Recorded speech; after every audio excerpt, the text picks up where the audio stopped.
بالعلامة الكاملة يا سيدي، بالعلامة 9 نقاط. المنتخب المغربي تحت 23 سنة يصعد أول مجموعة كأول فريق وآخر فريق تقريبا يحصل على 9 نقاط كاملين. الإعلام الجزائري في المباراة اللي فاتت قعد يهين المنتخب المغربي تحت 23 سنة، وجاء الرد عملي اليوم بسبب النتيجة والأداء. يا أخي ده المنتخب المغربي كان بيلعب بمعظم اللاعبين اللي قاعده في الاحتياطي، اول مره تلعب في البطوله حوالي 7 لاعبين. اي نعم النصيري لما نزل كان في تغيير كبير في اللعب، لكن ما شاء الله اتاكدنا وايقنا ان المنتخب المغربي او المنتخبات المغربيه تحت الاعمار السنيه هي امل الكره المغربيه والعربيه، لان احنا ما شفناش صراحه منتخب عربي في البطوله ديت او في بطوله كاس الامم الافريقيه تحت 17 سنه اللي كانت في الجزائر الفاشله الاخيره ديت. ما شفناش اللعيبه المميزه دي ما شاء الله. يعني المنتخب المغربي فيه السرعات وفيه المهاريين جدا ما شاء الله،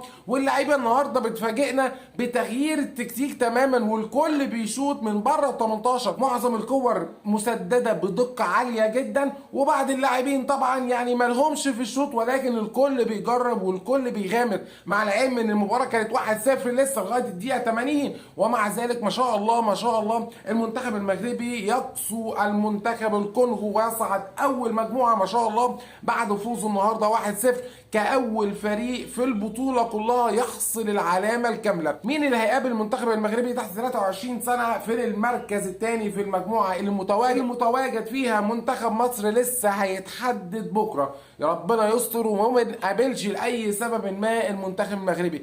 خلونا حبايب ونتقابل في مباراه نهائيه باذن الله. بالله عليك حط اللايك واشترك في القناه، والف مبروك فوز واعتزاز بجد النهارده باكاديميه محمد السادس اللي اخرجت لعيبه مهريين، لعيبه نابغه هيكونوا مستقبل الكره العربيه والكره العالميه. احبائي الكرام الفيديو خلص مش طول عليك، حط اللايك واشترك في القناه وشير الفيديو عشان انا شايفك اهو هزعل منك. شكرا والسلام عليكم ورحمه الله وبركاته.